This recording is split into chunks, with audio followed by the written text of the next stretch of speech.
This is Destiny Riley. I want to talk to all my teacher friends about legal and ethical standings in assessment for schools. So basically what this is knowing what is right and what's wrong when working with assessments. And really it's important for the teachers to know what their responsibilities are. And they have multiple different responsibilities that are important for a lot of people to know. And being an educator, of course, these responsibilities are related to what's safe for the children if they're being scored properly and the way to help. So, the first thing you do when you create assessment, that is your responsibility as a teacher, is to make sure they're high quality. They are not ambiguous. They're not biased. It needs to be appropriate for intended use. This is where reliability and validity are really important. Are you actually teaching what you say you're going to teach? Are the tests covering what you wanted them to cover in your class? Um, you need to make sure that your tests are fair to each and every student. There's no biases. And when we mean biases, we mean there's no going over different gender stereotypes or going making things different for certain cultures or grading in a way that's inappropriate for students with special needs. It's just making things fair for everybody. And you're responsible for making sure those results are accurate and that there's no misinterpretation in the results. And as a teacher, when creating your own test, this can be done very easily by going over your test and your answers, looking back at your standards and your, in this case, we're Texas teachers, so we're going to look back at our TEKS. Did my test really cover the TEKS that I wanted them to learn? Am I making sure that the tests are interpretable? Is there any ambiguity in the question?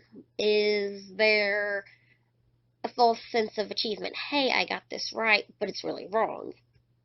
Are you making sure your questions are not tricky in a way that they may assume the answer is right but wrong? Good example is true and false. As teachers, we love using true and false. But a lot of times there can be ambiguity in the questions that lead the children to wrong answers, therefore misinterpreting the grades, making errors in the yes, you understood this, when no, you really may not have you may have understood it, but you didn't understand the wording of the question. And then it is important to communicate your results. Assessments are made to teach children what they're learning, to test their knowledge of what they learned more specifically. And if you give a test, it's really, really, really important to provide feedback on that test and to provide results. Hey, you did understand this. And a lot of teachers, we can use this on our own tests by rubrics, question and answer guides, and just meeting with the children after the test to make sure that they have done and understood what answers are right. It's really, really, really important that as a teacher, when you are creating your own test, you make sure that you accommodate the children when needed. And this is something that is both ethical and legal. Legally, there is a couple of different laws that are intact that educators need to know about. And one of them is the IDEA. That is the Individuals with Disabilities Education Act. And what this act states is that you have to make accommodations for your students that need these testing processes. And, you know, a lot of teachers will look more into the Disabilities Act of Presentation Act of 1990. And this really gives you an insight on how you can make sure your tests are accommodating. You have to make sure that the students can understand what's being said and make sure that they can respond in a way that they understand. In this case, it may be providing more time for a test. It may be using larger print. It may be allowing someone to read the questions to them and help them answer the test. Now, as far as standardized testing, this is really a little harder for the teachers to learn. It's still doable, but in this case, you're mainly going off of what the National Center of Educational Outcomes say, and that means there's 5 different ways that you can attempt to accommodate for these people. You can use presentation. In this case, repeat directions, read aloud large print, use Braille. You can provide equipment. They will allow certain calculators for students who need them.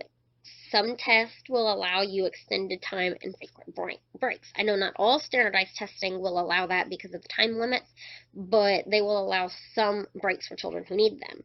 And in really extreme cases, sometimes you can allow the children to be put in a different room during the test.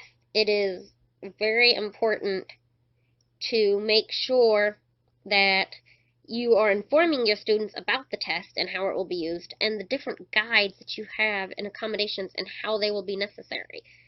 Some different other common ways that teachers have talked with parents is using a word prediction software, an abacus, a speech-to-text. These are all things that legally teachers can use with your assessments.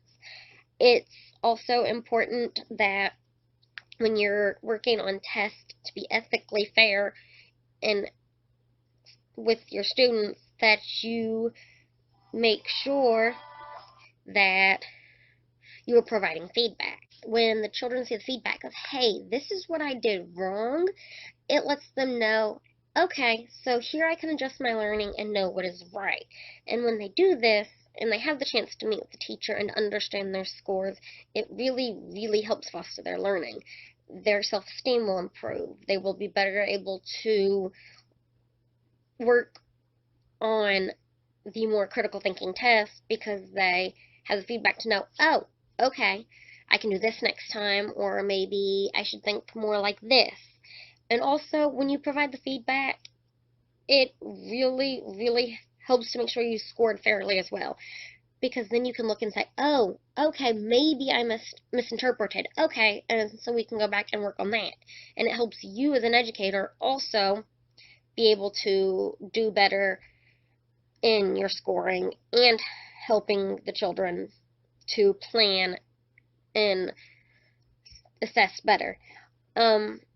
When you're doing scoring for standardized testing, it can be a little difficult, and so it's important in your feedback to make sure that you read the material.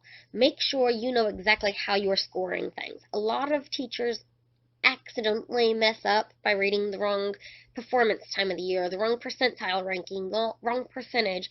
So it's really important to read that entire manual and look for any questions you may have. Definitely use the rubrics they provide. There's going to be rubrics on if you have to help grade some of the more essay type materials. It's really important then to explain these results to the parent and the children so they understand, hey, I scored this and this on this section, I did this on the other point. And it's just really, really important to make sure that each assessment has a way that it can be marked or graded in advance before you actually complete that assessment. And as far as being a Christian viewpoint, as Christians, we want to make fair. We want to make sure we're telling the truth. And really, there's some legal standards that go with this. One of the first ones is the FERPA Act of 1974. This is one that states that you cannot provide children's information to unnecessary people without cause to do it. It's huge in confidentiality. You can't just share your test results with anybody you want. You have to be able to justify a reason as to why you're sharing them. You have to keep the students' learning confidential. Don't share results. Don't share scores. Don't share examples. Keep it to yourself. unless you have to. And as being a Christian, the biggest thing about this is consent. Do you have the parents' consent? Do you have the child's consent? What why do you need to share this information? Is there a logical reason, or is it just you want to share it? And it's always important to talk to the parents about how their information will be used, who you will be releasing it to, and how it will be interpreted. And really, it all goes back to just being honest, being caring, making sure you're ethical, and that all of your thoughts and processes are appropriate. Because in a lower stakes mistake, you can usually correct those. But if you really make a problem with something as far as a standardized testing, it can be detrimental to the child's education. So it's very, very important that you take your time, assess properly, and make sure that you are being fair and ethical in the learning of students. I hope you have a great day.